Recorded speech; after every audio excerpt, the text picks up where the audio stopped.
안녕하세요. 시사발전소 한진입니다. 어제 보도되었던 내용들을 전부 다 좀 각기 언론 기사들마다 분명 입수된 수사 기록은 다 비슷한데 중복된 내용들보다는 조금 여러 어떤 펄들이 이렇게 좀 나눠져 있는 듯한 느낌이었죠. 그래서 그 내용들을 좀 종합해서 이야기를 한번 드려야 될 것 같고요. 보도가 많이 이루어지지 않은 부분에 대한 포인트까지도 좀 이야기를 드려야 될 것 같습니다. 어제 보도된 내용들을 종합해 보게 되면 드러난 검언유착 사건은 채널 A와 검찰 간의 그들 간의 유착만이 아니었습니다. 검찰과 채널 A뿐만이 아니라 기존의 레거시 미디어들이라고 하죠. 소위 이제 메이저 언론이라고 칭해지는 조중동이 보통 이제 레거시 미디어로 좀 통용됩니다. 특히 이제 조선일보와 중앙일보까지 합세를 해서 검찰과 깊이 유착된 사실까지 드러났죠. 여러분들이 잘 아시다시피 일단 이 검언유착 사건의 발단이 언제부터입니까? 이동재 전 채널A 기자가 한동훈 검사의 협조를 받아서 밸류인베스트 코리아 대표 이철 씨를 협박해서 유시민 전 노무현재단 이사장의 있지도 않은 불법을 억지로 만들어서 소위 보내버리려고 했던 사건이었죠. 자, 현재 이동재 전 기자에 대해서는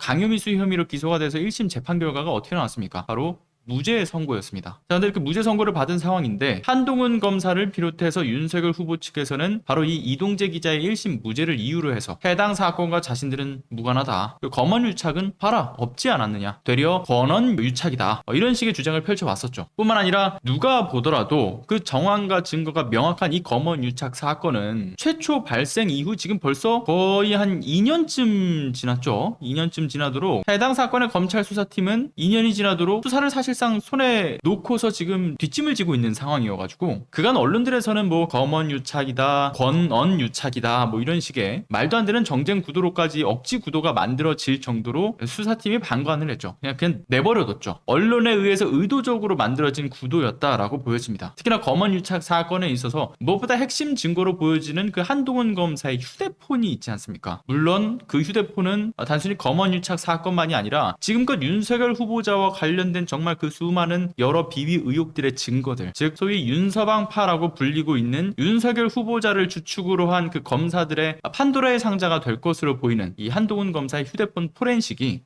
포렌식과 한동훈 검사의 수사를 맡고 있는 수사팀이 지난 가을부터 이 포렌식을 중단했습니다. 그러니까 포렌식 전문업체인 셀레브라이트라고 하는 회사의 본사에다가 아이폰을 현물을 보내는 것이 아니고요. 휴대폰의 파일을 소위 이미지 복제 파일을 만들어서 복제된 파일을 이메일로 보내기만 하면 금세 포렌식을 할 수 있는 간단한 방법이 존재함에도 불구하고 수사팀은 아예 중단했던 상황이라는 것이 최근에 밝혀졌던 거죠. 자, 윤석열 후보가 검언유착 사건을 은폐하려고 했던 것에 이어서 심지어는 김호수 검찰총장 체제에서도 한동훈 검사의 휴대폰 포렌식은 가로막힌 겁니다. 실제로 셀레브레이트사 관계자가 얘기하기로는 한동훈의 휴대폰인 아이폰 11의 포렌식이 가능한 프로그램이 현존한다라고 이야기를 합니다. 그러나 검찰 측에서 주장해왔던 건 뭐냐면요. 그거 우리가 지금 가지고 있는 프로그램엔 없다. 그걸 해독할 수 있는 프로그램이. 그러니까 아이폰 11에 대한 휴대폰 해독이 가능한 프로그램 이전에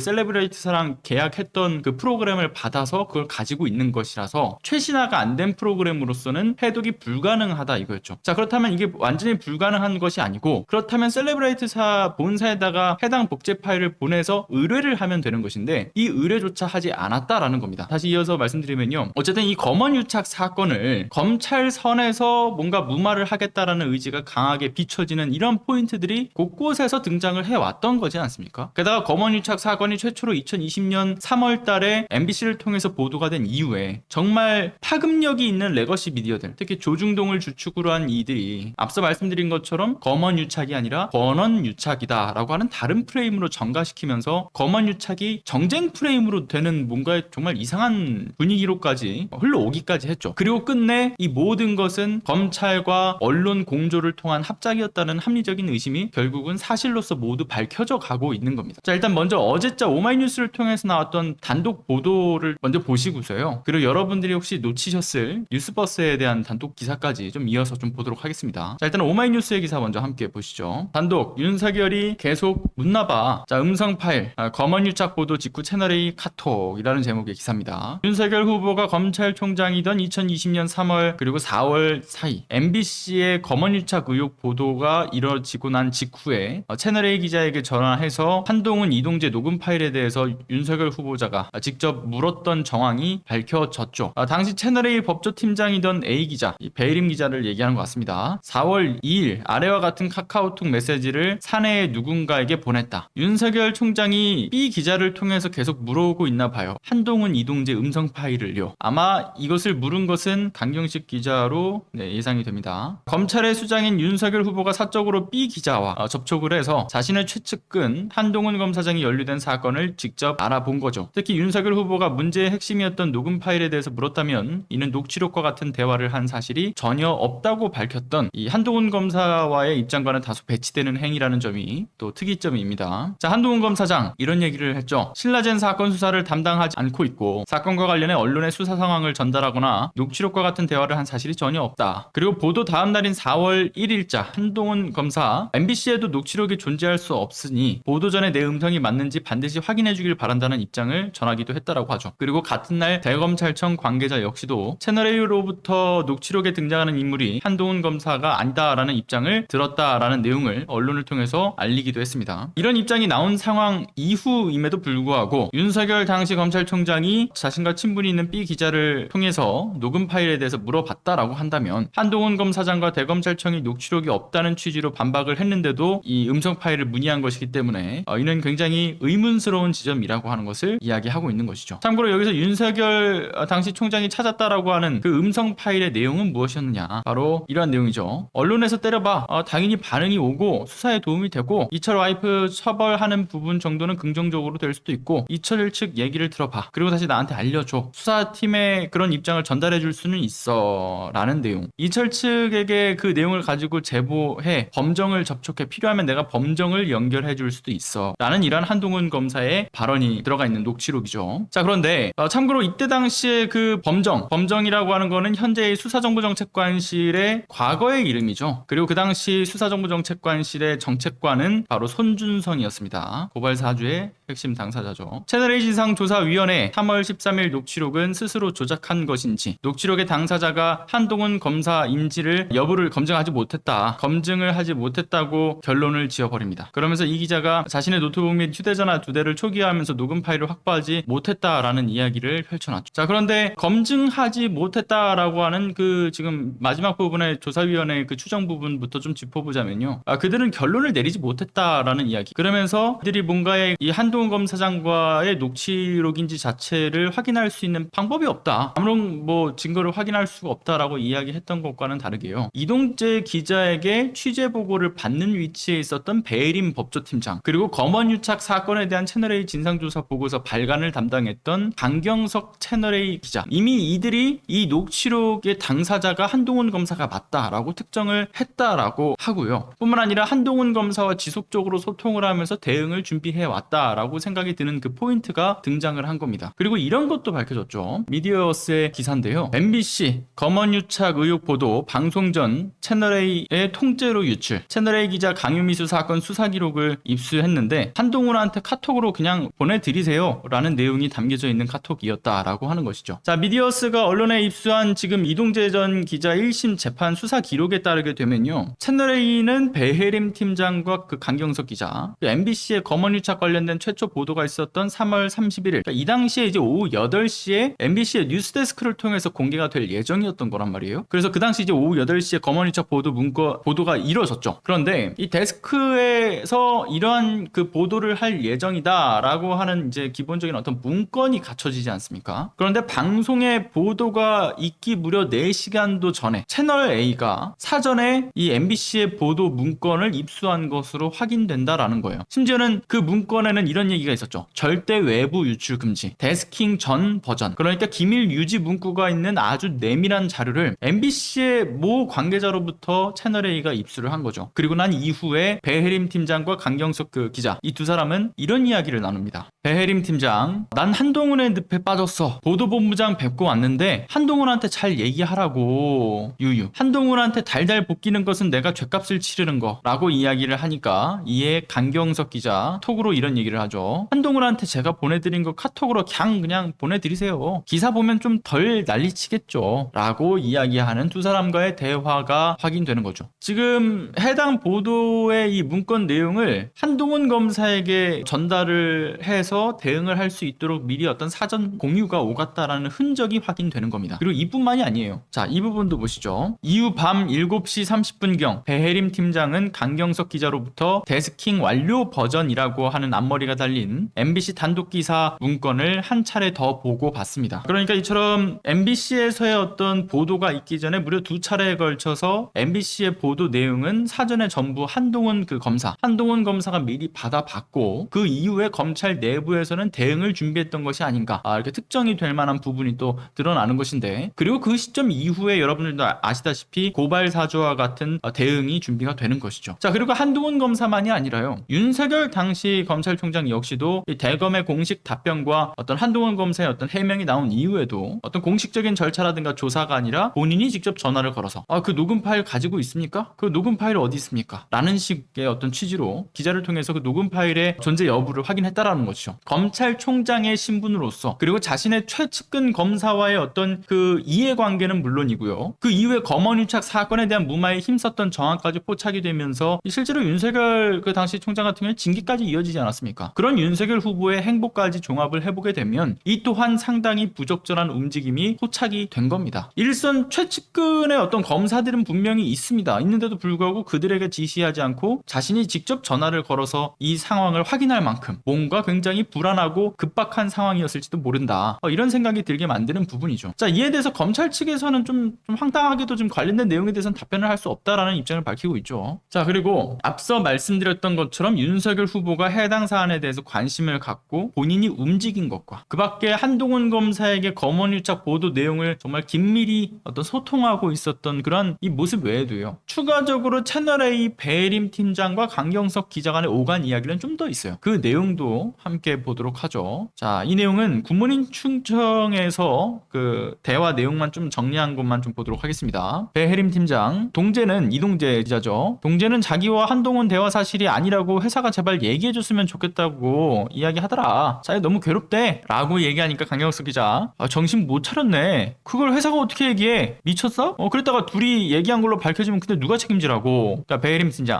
강경석 기자, 얘가 생각이 있는 건지 없는 건지, 이거 그러면 회사 자체가 거짓말쟁이가 되는 건데, 그건 리스크가 너무 크죠. 그러자 배혜림 팀장, 한동훈은 그렇게 대응했잖아, 거짓말로 대응했잖아 라고 이야기를 또 하는 거죠. 강경석 기자, 그건 한동훈 대응이니까 한동훈이 알아서 책임지는 거고, 근데 한동훈이 취약한 워딩도 있기는 해서 뭐 검찰과 한 배를 타는 건데, 이런 워딩, 이런 나름의 그 한동훈의 이야기가 맞나 싶은 의아스러운 지점도 있다라고는 얘기하지만 왜 이런 얘기를 하냐. 배혜림 팀장 같은 경우도 도대체 이런 상황을 본 적이 없어서 나도 좀 헷갈린다, 이런 얘기를 하긴 합니다. 그래서 강경석 기자, 얘기를 들어봐, 그리고 다시 나한테 알려줘. 그리고 이후에 강경석 기자 이런 얘기를 하죠. 야, 이거 녹취록 보니까 누가 봐도 한동훈 맞네 라는 식의 취지의 이야기를 합니다. 한동훈의 음성이 지원된다. 분명히 녹취록에 글로 되어 있는 녹취록임에도 불구하고 한동훈의 목소리가 귓가에 꽂히는 것처럼, 마치 음성이 지원되는 것처럼 느껴질 정도로 이건 누가 봐도 한동훈이 이야기한 게 맞다라는 것을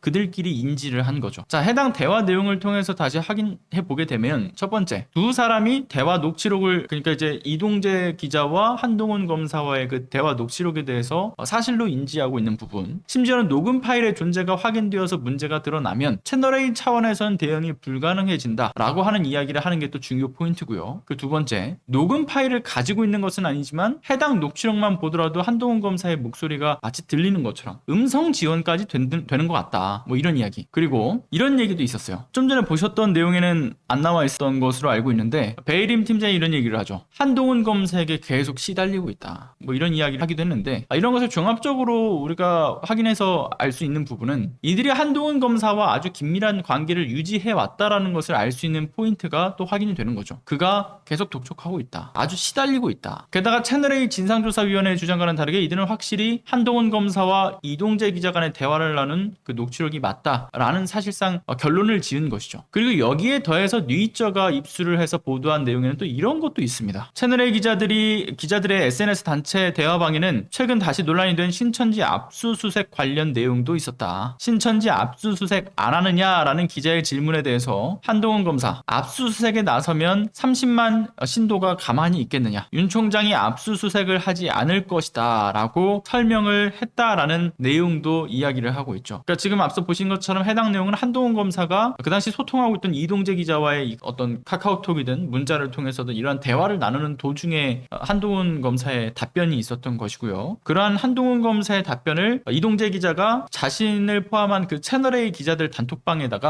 이런 얘기를 하더라 라고 하면서 올렸던 내용이라고 해요. 그래서 그 당시 그 좀 더 이해를 위해서 뉴이저에서 그래픽화해서 자료를 띄웠던 그 내용에 따르면요, 뭐 여러분들이 좀 더 이해하시기 쉬울 것 같습니다. 이렇게 나오는 거죠. 단톡방에다 올린 거예요. 한동훈이 이렇게 올렸더라. 압수수색 하면은 30만 신도, 그 신천지 신도가 가만히 있겠냐. 자, 그런데 여기서 우리가 연결지어질 수 있는 부분들이 있죠. 이 신천지와 관련된 내용, 이는 윤석열 후보의 무속인 비선 실세 논란과도 연결되는 부분이죠. 윤석열 후보의 정치 메시지와 행보를 관리했다라는 의혹이 제기되었던 건진법사라 불리는 무속인 전성배 씨. 그 건진법사라 불리는 무속인 전성배 씨라는 인물이 이만희 총회장도 영매니까 수사를 하지 않는 게 좋겠다라는 이야기를 하자 윤석열 후보가, 당시 검찰총장이 이 말을 듣고서 추미애 당시 법무부 장관의 수사 지휘도 무시한 채로 일선 검사들에게 압수수색을 하지 못하게 했다라고 하는 의혹이 제기가 된 바가 있었죠. 실제로 압수수색을 거부하기 그 직전 날에는 윤석열 당시 검찰총장은 좀 다른 모습을 보였어요. 구속수사까지 지시를 했습니다. 그러나 추미애 장관의 수사 지휘가 있고 난 이후에 건진법사를 통해서 조언을 듣고는 갑자기 태도가 돌변해서 압수수색을 본인 선에서 전부 커트해버렸다. 그러한 의심이 되는 부분인 거죠. 실제로 윤석열 후보 본인이 스스로 압수수색을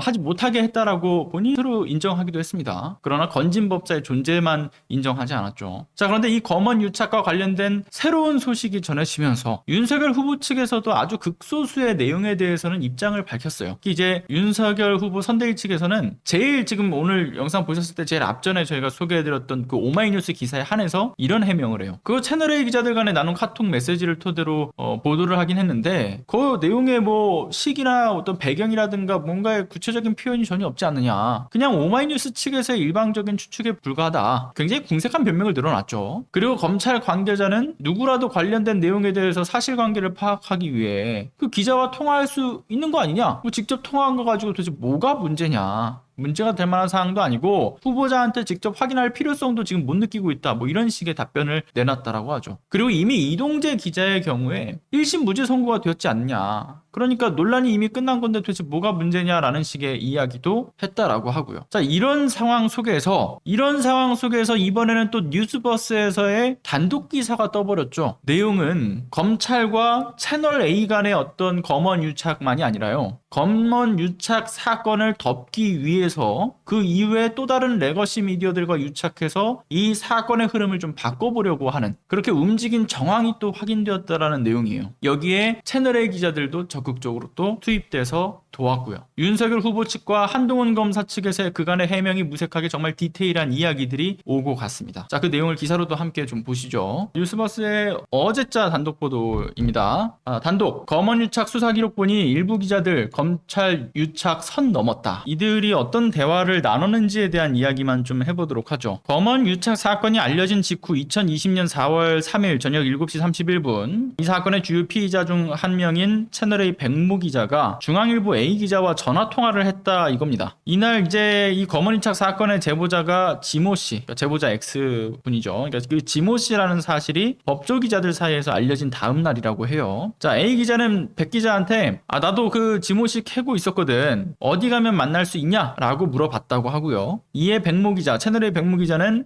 전화번호 알려드릴게요. 라고 답을 했다라는 겁니다. 그러자 A씨, 검찰에서도 얘기하는 거 보니까 뭐 지시를 취재해보라고 이야기하더라. 지시를 박살내고 싶어 하지. 그래서 나도 좀 뒤를 캐볼까 한다. 라는 이야기를 했다라는 겁니다. 그리고 A씨가 더 이어서 혹시 그 지모 씨에 대한 건 검찰에서 누가 좀 잘 알아? 이렇게 물어봤다는 거예요. 나는 검찰은 뭐 주모검사 이런 사람들에게 물어보는데 그 손모검사도 손모라고 물어봤다는 거죠. 손모 검사는 일단 이름은 가려져 있지만 손준성 검사이지 않을까라는 개인적인 좀 생각이 드는데 특정할 수는 없겠죠. 일단은 뭐 손모 검사라고 합니다. 주모 기자도 그 윤석열 최측근 그 검사 그 주모 씨 그 사람이 좀 떠오르는데 이것도 뭐 특정할 수는 없겠죠. 아무튼 백모 기자가 이제 손모 검사 쪽도 다 안다라고 하는데요라고 답을 했다라고 합니다. 그리고 이 A 기자는 당시 검찰을 출입하면서 검언유착 사건을 지속적으로 취재해서 보도를 했다라고 하죠. 자, 배모 전 채널A 법조팀장 그 배혜림이죠. 배혜림 그 채널A 법조팀장과 조선일보 기자와의 대화에서는 조선일보가 채널A 측에 협조를 요청하고 채널A 측이 자료를 공유하는 내용도 드러나 있다고 합니다. 배혜림 전 팀장 2020년 4월 2일 밤 11시 50분경부터 4월 3일 새벽 0시 20분경까지 조선일보의 이 모 기자와 카카오톡 대화를 하면서요. 조선일보의 기자가 이런 얘기를 하는 거죠. 자신이 좀 그 지모 씨에 대한 기사를 준비하려고 한다. 그러자 배혜림 팀장 조선일보가 시작해준다고 하니까 너무 감사하다. 이러자 조선일보 기자 부장이 기사와 SNS 협약식 사진 정도는 주셨는데 그 MBC 검언유착 보도의 내용에 대한 반박 기사 준비를 좀 하자며요. 제가 좀 알고 있어야 우리의 사전 취재 내용이 있으면 공유해 주시면 좋을 듯이요 라고 얘기를 했다라는 거죠. 그렇게 요청을 하자 배혜림 그 팀장이 관련된 자료들을 공유하면서 미친 X들로 만들어 주세요 라고 이야기를 하더라 이겁니다. 자, 이 대화가 끝난 4월 3일 이 새벽 0시 48분 배혜림 전 팀장과 채널A 백 기자를 통해서 이런 얘기를 했다라고 하죠. 조선일보에서 내일 아침자 일면으로 나간다라는 어떤 이야기를 확인받았다. 백 기자를 통해서 그 얘기를 듣자 배혜림 전 팀장이 굿굿이라고 답을 했고 백모 기자는 이제 반격을 이라는 답을 했다라고 하고요. 실제로 다음날에 조선일보 1면에는 신여 브로커 윤석열 부숴봅시다 9일 뒤 MBC 검언 유착 보도 뭐 이런 식으로 내보냈고요. 그리고 12면에는 사기전과 MBC 제보자 뉴스타파 김어준 방송서도 활약 최경환 신라젠 65억 투자 보도 MBC 내부서도 검증 없이 보도했다. 어떤 제보자 지시에 대한 신상과 과거 행적에 대한 것도 쭉 올렸다라는 거죠. 조선이 지원 사격해주는 것 같다. 조선, 중앙, 뭐 어디도 도와주고 있다. 조선은 특히 많이 도와주고 있다. 라는 이야기도 오고 갔다라고 하고요. 조선 등과 같이 하고 있다. 중앙도 많이 하고 도와주고 있다. 뭐 이러한 이야기를 나눈 것도 모두 공개가 된 거죠. 윤석열 후보가 검찰총장이던 시기 윤석열 검찰 체제 하에서 그 검언유착 사건의 제보자인 그 제보자 X 지모 씨에 대해서 검찰이 박살내고 싶어 하더라. 검찰이 언론들을 통해서 지모 씨의 뒤를 캐려고 한 정황도 확인되고요. 뿐만 아니라 검찰이 이러한 전달 사항이 있고 난 이후에 이들은 이후 적극적으로 조선일보와 뭐 중앙일보 등과 같이 그 밖에 또 다른 어떤 언론과 함께 해당 사건이 검찰과 채널A만의 검언 유착이 아니라 현 정부와 MBC라는 언론의 권한 유착이다. 이런 프레임을 씌우면서 허위날조 프레임을 만들어서 보도를 이어간 거죠. 뿐만 아니라 이들이 악의적으로 지모 씨를 그러니까 미친놈으로 즉 소위 여러 어떤 범죄 정황들을 쭉 긁어다가 와서 이런 전적이 있는 사람이다라고 하면서 범죄자로 만들기 위해 어떤 색안경을 끼게 만들기 위해 판을 짰다라는 내용까지 확인이 되는 거고요. 지난번에도 전해드린 바가 있었지만 장용진 기자님이 검찰 내부 관계자를 통해서 확인한 내용에 따르게 되면 검찰은 이런 계획을 마쳤다라고 하지 않습니까? 문재인 정부에 대한 어떤 보복 수사 시나리오 5가지를 이미 다 짜놨다. 근데 그 5가지 중에서 채널A 검언유착 이것을 권언유착으로 바꾼다라는 어떤 계획도 있었죠. 검언유착을 현 정부 언론의 권언유착으로 몰고 갈 거다라는 그 이야기. 이 보복 수사가 올해 여름을 시작으로 해서 조중동을 통해서 언론 플레이를 시작할 거다라는 그러한 내용이었어요. 그래서 언론 플레이를 위해서 수사 정보 등의 어떤 긴밀한 내용들을 이미 조중동 등과 정보 공유를 끝마친 상황이다. 그러한 내용도 있었습니다. 자, 그러면 우리가 여기서 생각을 좀 해보자고요. 앞서 말씀드렸던 채널A뿐만이 아니라 조중동과 같은 레거시 미디어가 검찰과 유착한 의혹이 지금 수면 위로 오르지 않았습니까? 그것도 상당한 어떤 증거와 정황들이 이 수사 기록에마저 남겨진 채로 등장을 합니다. 거기에 최근에 장용진 기자가 검찰 관계자를 통해서 취재한 그 내용까지 종합을 해보게 되면 이들의 유착 관계는 아주 오래전부터 지속을 해왔던 관계임을 알 수가 있는 부분인 거죠. 지난 정부에 대한 보복 수사를 위한 사전 계획과 정보를 조중동과 같은 메이저 언론과 공유를 할 정도로 이들의 유착은 아주 긴밀했던 겁니다. 분명 이 언론들은 이것만 터트려도 그들에게 있어서는 엄청난 특종 기회죠. 그런데 그럼에도 불구하고 이거를 터트리지 않고 검찰에 아주 적극적으로 협조를 해온 이유, 법조 기자단이라고 하는 것을 통해서 끊임없이 검찰과 소통해왔던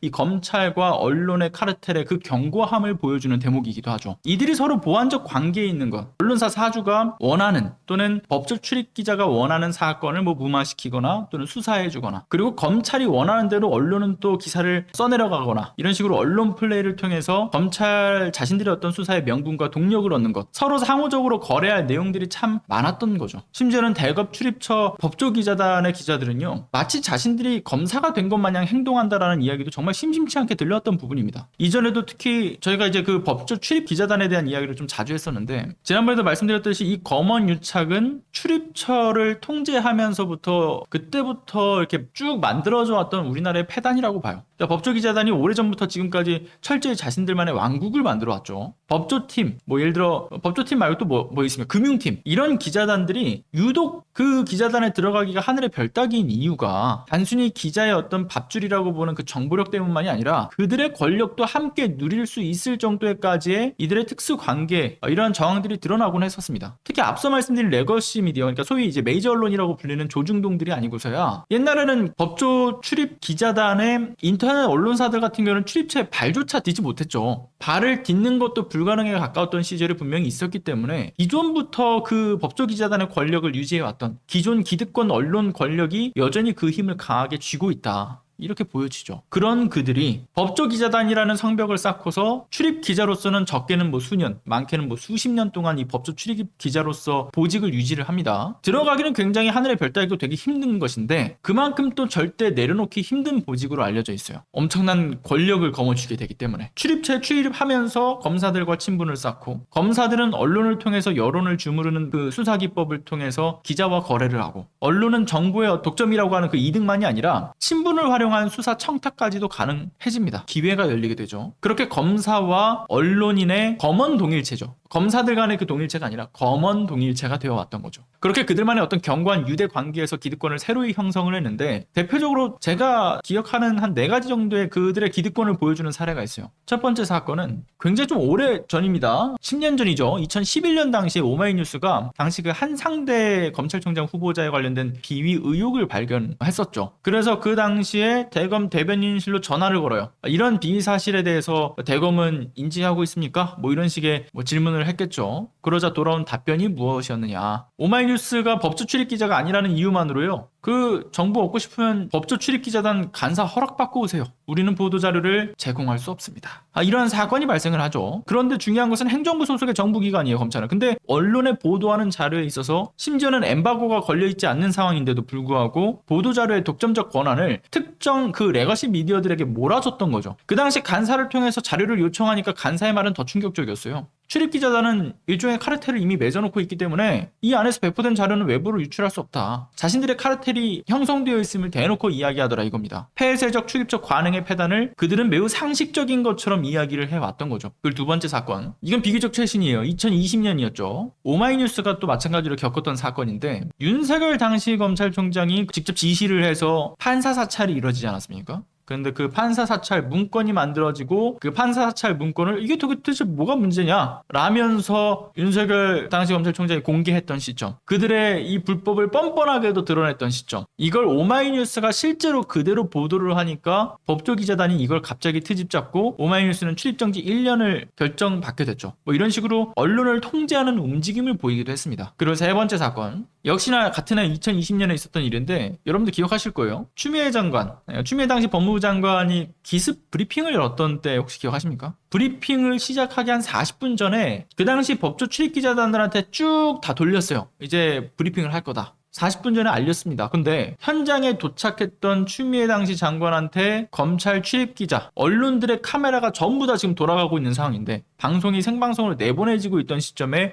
소리를 쳤죠. 퇴근 무렵에 일방적으로 브리핑하겠다라고 하는 거 기자단에 대한 예의가 아니지 않습니까? 라고 분노의 목소리를 내비쳐요. 소리를 쳤죠. 그런데 황당하게도 추미애 당시 장관에게 목소리 높여서 화를 냈던 그 법조 기자단이요, 오후 10시가 넘어서, 심지어 오후 10시가 넘어서서 직무정지 가처분 신청을 냈던 윤석열 당시 검찰총장의 기습 발표에 대해서는 단 한마디의 항의 표시가 전혀 없었습니다. 추미애 전 장관에게만 항의를 표시한 거죠. 그리고 다음 네 번째, 지난해 고발 사주 의혹과 관련해서 대검 대변인의 휴대전화를 압수수색해서 포렌식하는 절차도 기억하실 겁니다. 윤서방파 검사들만이 아니라 가장 또 크게 난리를 쳤던 집단이 또 어딥니까? 바로 법조 기자단들이죠. 대검 대변인 개인 휴대폰도 아니고 대검 대변인이 언론과의 어떤 공식적인 이야기를 공개적으로 나누기 위해서 운영되는 국가 소유의 공용 휴대전화를, 그것도 대검 대변인이 바뀌면 이제 그걸 물려주는 그 휴대전화를 포렌식 한다는데, 이걸 법조 기자단이 언론을 통제하려 든다라고 난리를 쳤었죠. 언론인과 대변인과의 공개적인 이야기를 두고서 이런 황당한 주장을 펼쳤던 곳이 바로 법조 기자단입니다. 적극적으로 검찰을 대변해왔고 그 뻔뻔스러움이 극에 치달았던 때가 저는 개인적으로 한 2020년부터 시작해서 이들의 그 뻔뻔스러움이 도를 넘어섰다라고 봐요. 가장 피크를 띄웠던 시점이 2020년부터라고 봐요. 그러니까 언론의 기능이라고 하는 것이 권력을 감시하고 비판하는 것, 그러니까 견제의 역할을 하는 데 있고, 심지어는 이런 견제의 기능이라고 하는 게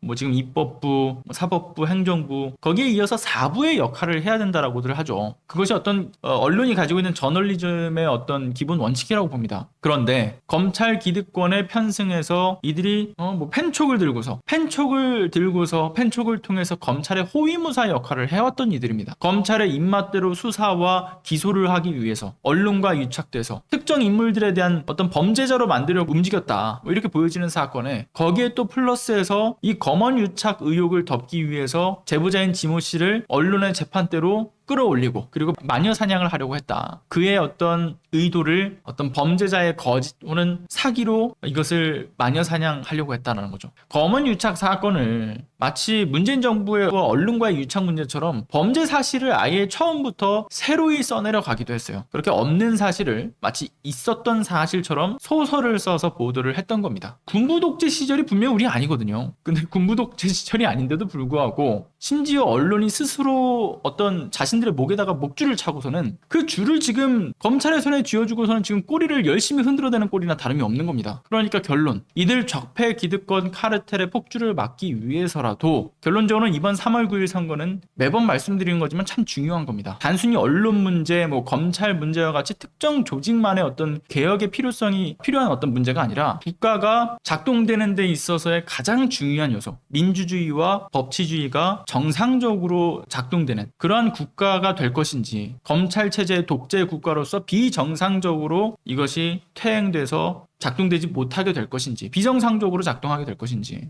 이것이 결정되는 아주 중요한 시점인 거죠. 결국 이 시점에 우리가 적어도 한 명당 최소 3명의 밭가리는 성공을 해야 된다. 시민 한 사람 한 사람이 모두 언론인이 되어야 하는 시점이다. 이렇게 말씀을 드리면서요, 끝까지 시청해주셔서 감사합니다. 다음 방송에서 뵙겠습니다.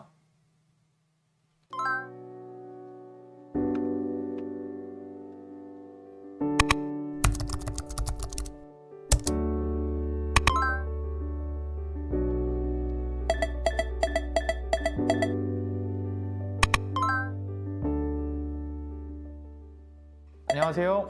시사발전소 소장 한지입니다. 시사발전소는 진실을 찾는 민주언론으로서의 역할을 다하기 위해서 다양한 방법으로 활동을 이어나가고 있습니다.